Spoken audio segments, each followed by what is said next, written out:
ہمارے لیے بہت بڑا اعزاز ہے، کنتم خیر امت، کہ تم سب سے بہترین امت ہو۔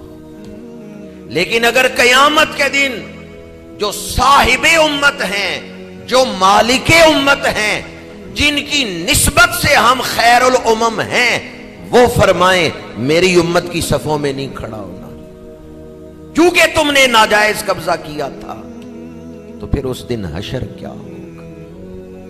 آج کسی چیز پہ ناجائز قبضہ کر لیں تو نفس کو خوشی ہوتی ہے، نفس خوش ہوتا ہے کہ یہ چیز مجھے مل گئی، لیکن یاد رکھیں نفس کو جتنا بھی خوش کر لیں، آخر ایک دن نفس نے موت کے دروازے سے گزرنا ہے۔ روح تو اس سے خوش نہیں ہوتی، ایمان اس سے خوش نہیں ہوتا، لیکن نفس خوش ہوتا ہے جب اس کو کوئی چیز مل جاتی ہے۔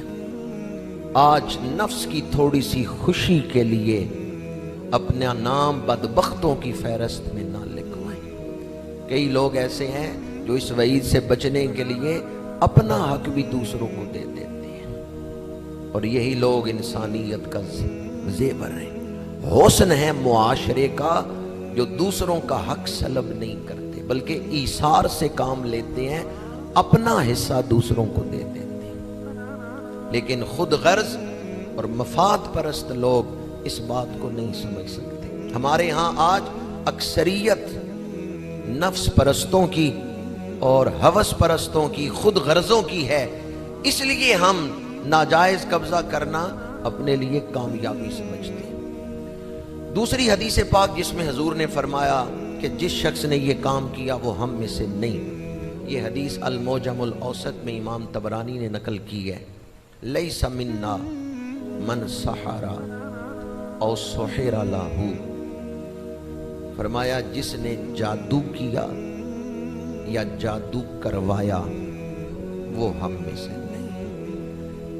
اور آج ہمارے معاشرے میں آپ دیکھیں کس قدر لوگ اسے شارٹ کٹ سمجھتے ہیں اور اپنی خواہشات کو جلد پورا کرنے کا ذریعہ سمجھتے ہیں کہ فلاں جادوگر، فلاں عامل وہ بڑی کاٹ کرتا ہے، پیسہ بھی ضائع، وقت بھی ضائع اور ایمان بھی برباد کر رہے ہیں۔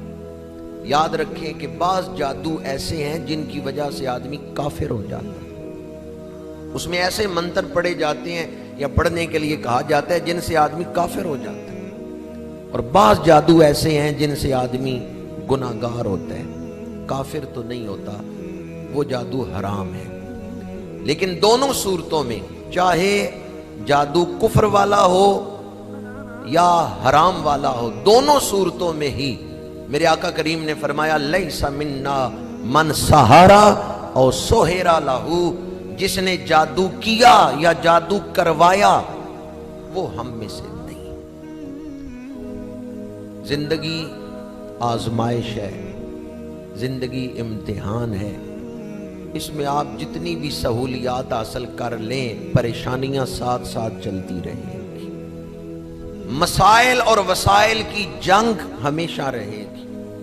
اگر کسی مسئلے کی وجہ سے آپ پریشان ہیں تو شریعت نے جو جائز راستے بتائے ہیں ان کو اختیار کریں، مثلا دعا کریں، صدقہ و خیرات دیں، یا جو قرآنی وظائف ہیں، احادیث سے وظائف ثابت ہیں، سلف صالحین اولیاء کاملین نے اپنایا ہے، ان وظائف کو اپنا لیں، یہ جائز طریقہ ہے۔ دعا کریں، صدقہ و خیرات دیں، اور قرآن و حدیث کی روشنی میں وظائف اپنائیں، ان ذرائع سے آپ مصیبت سے نجات کا راستہ اختیار کریں۔ لیکن اگر کوئی یہ کہے کہ فلاں آدمی جادو کرے گا مجھے اس سے نجات مل جائے گی، یاد رکھیں جادو اپنے اندر ایک اثر رکھتا ہے، مطلقاً جادو کا انکار نہیں کیا جا سکتا۔ جادو کے ذریعے میاں بیوی میں بھی جھگڑا کروایا جا سکتا ہے، جادو کے ذریعے لوگوں کے ذہنوں میں غلط باتیں بھی ڈالی جاتی ہیں، جادو اپنا ایک اثر رکھتا ہے۔ لیکن اگر کوئی، چونکہ یہ سفلی علم ہے، اگر کوئی اس کو جائز سمجھ کے اختیار کرے اور پھر اس کے ذریعے ناجائز کام کروائے تو وہ کافر ہو جائے گا۔ ہاں اگر اس کو ایک علم ہی سمجھے اور اس کے ذریعے کوئی ناجائز کام نہ کرے جس سے شریعت نے روکا ہے، صرف علم کی حد تک، تو اس پر کوئی فتویٰ نہیں ہوگا۔ لیکن وہ چیزیں پڑھنا جو گناہ ہیں اس سے آدمی گناہگار ہوگا، وہ چیزیں جو کفر ہیں وہ پڑھے تو آدمی کافر ہو جائے گا۔ بالعموم جادوگروں کا انجام برا ہوتا ہے، جادوگروں کی اخیر بڑی ماڑی ہوتی ہے، اور جادوگروں کی دوستی وہ بھی خراب کرتی ہے۔ آخری زمانے میں دجال جب ظاہر ہوگا تو دجال کے پاس جو چیزیں ہوں گی ان میں سے ایک چیز یہ جادو بھی ہے۔ دجال بہت بڑا سائنسدان بھی ہوگا، دجال ماہر نفسیات بھی ہوگا، اور دجال بہت بڑا جادوگر بھی ہوگا۔ بہت کم لوگ اس بات کو جانتے ہیں کہ اس وقت بڑے بڑے جادوگر یا اسرائیل میں پائے جاتے ہیں یا ہندوستان میں پائے جاتے ہیں۔ بہت کم لوگ اس بات سے واقف ہیں کہ بڑے بڑے جادوگر، حالانکہ سائنسی ترقی، مادی ترقی میں اسرائیل کہاں جا رہا ہے، لیکن وہاں سب سے زیادہ جادو پایا جاتا ہے، بڑے بڑے جادوگر وہاں موجود۔ اور جب دجال ظاہر ہوگا تو دجال بھی جادو کے علم سے واقف ہوگا، اس میں ماہر ہوگا، بہت سارے کرتب وہ جادو کے زور پہ ہی دکھائے گا۔ خود بھی جادوگروں کی دوستی سے بچیں اور اپنی اولادوں کو بھی جادوگروں سے دور رکھیں، اللہ کی ذات پہ توکل رکھیں۔ زندگی آزمائش ہے، اللہ کی ذات پہ بھروسہ رکھیں۔ جب کبھی گھبرا جائیں، کوئی راستہ سمجھ نہ آئے، سورہ توبہ کی آخری آیت پڑھ لیں، فَإِن تَوَلَّوْا فَقُلْ حَسْبِيَ اللَّهُ لَا إِلَٰهَ إِلَّا هُوَ عَلَيْهِ تَوَكَّلْتُ وَهُوَ رَبُّ الْعَرْشِ الْعَظِيمِ۔ محبوب اگر وہ لوگ آپ سے منہ پھیریں فَقُلْ حَسْبِيَ اللَّهُ، تو فرما دیجئے میرے لیے میرا رب کافی ہے۔ حسبنا اللہ ونعم الوکیل، نعم المولا و نعم النصیر۔ کوئی حضور کی ساری شانیں بیان کر سکتا ہے؟ جس طرح حضور کی ساری شانیں میں اور آپ جانتے ہی نہیں، اسی طرح اللہ کا جو ذاتی نام ہے نا، لفظ اللہ، اس کی بھی ساری شانیں کوئی نہیں بیان کر سکتا۔ حضور کی ساری شانیں خدا جانتا ہے، اور اللہ کے ذکر کی ساری شانیں حضور ہی جانتے ہیں۔ حضور ہی بیان کر سکتے ہیں کہ لفظ اللہ میں برکتیں کتنی ہیں۔ ہماری نماز ہی یہاں سے شروع ہوتی ہے، سبحانک اللہم و بحمدک و تبارک اسمک، تیرا نام بڑی برکتوں والا ہے۔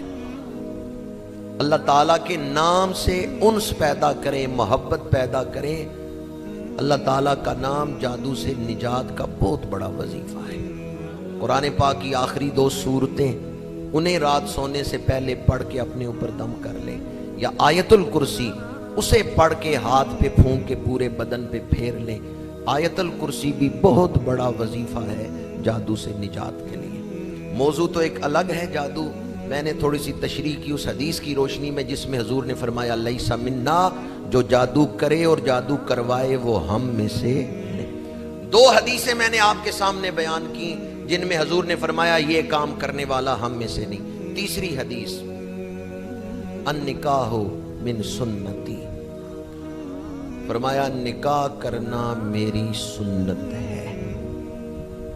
فمن رغب عن سنتی فلیس منی ومن رغب عن سنتی فلیس منی، جس نے میری سنت سے منہ پھیرا اس کا میرے ساتھ تعلق نہیں۔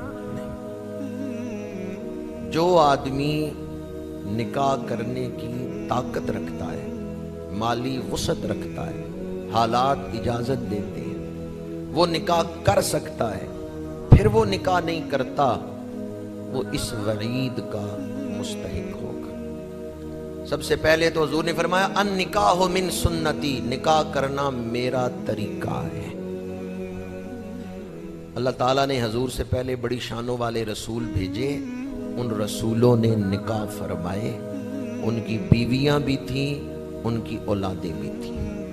اللہ کریم نے ارشاد فرمایا وَلَقَدْ أَرْسَلْنَا رُسُلًا مِّن قَبْلِكَ وَجَعَلْنَا لَهُمْ أَزْوَاجًا وَذُرِّيَّةً۔